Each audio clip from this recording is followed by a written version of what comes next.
Mel, your thoughts on the defensive performance you all put. Christmas Monday, dog. Like, come on. Wait for it.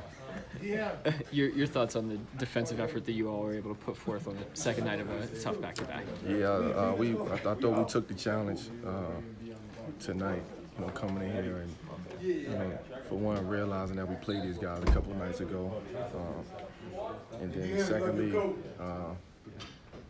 kind of just knowing that, on back-to-backs we haven't been as, successful as we may want to be, but tonight we had that in the back of our minds. We wanted to come out and set the tone early. Defensively, we did that, and it seemed like once we set the tone early, we had the momentum throughout the whole game. You've been It's on. clicking so well these last 10, 12 games. We're just finding it. Everybody's doing what they're supposed to do and finding it.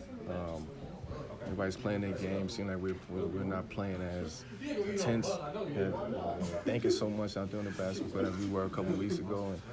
And I think the flow of the game is starting to become better and better for everybody. Guys are starting to be comfortable with, with what's being asked for them, and kind of just accepting that and just playing basketball at this point. This isn't the first good defensive team that you've been on. Are there personality similarities with all good defensive teams? Yes, but I think this team's a little bit more special for the simple fact that we're a very deep team when it comes to playing defense. I think everybody just we're buying into kind of our schemes and what we work on, what we practice on more consistently. Other teams that I've been on, we just had toughness. Like, we were just dogs on some of them other teams that we had a will that we wasn't gonna let a team come in and our workers, our hustlers, be more physical than us. And I think that the mindsets of some of those teams is very similar to what we have right now. Is it different from the beginning of the season when y'all were getting those good looks and missing, and then even now getting good looks and missing? Is there a different feeling between the beginning of the season when that was happening and now? Well, I think at the beginning of the season we didn't know kind of where it was going to be at, where it was coming from, what to expect. We were just playing. We were just playing and trying to figure it out. And I think now we know where it's coming from. We know where to be at. So that gives us confidence in taking those shots and being able to make those shots. I mean, we work on them shots every day.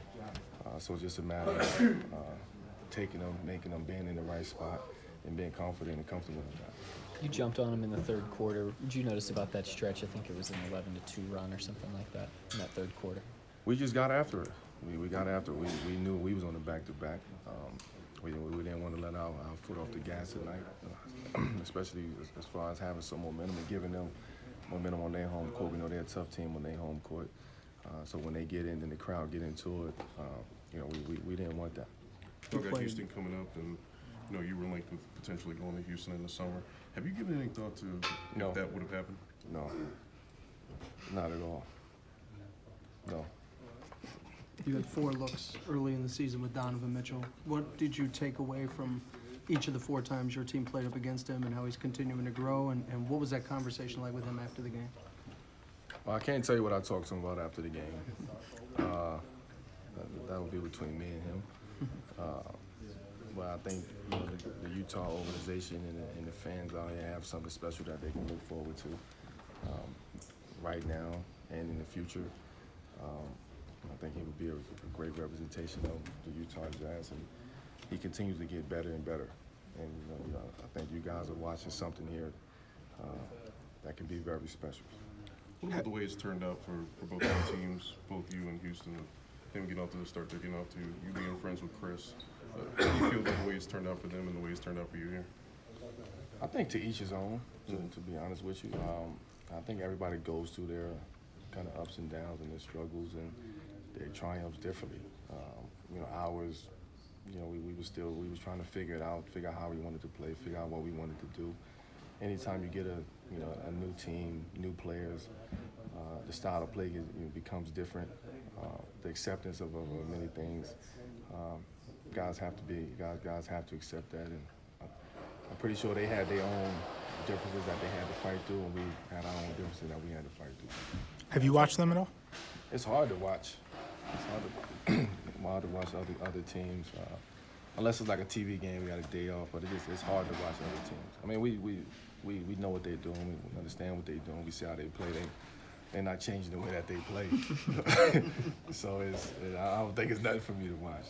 Is it the same in terms of the communication? Do you keep a lot of communication with Chris during the season?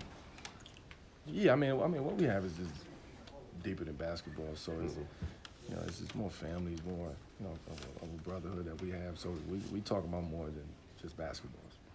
Thanks, Melo. Thank you. Thanks, Carmelo.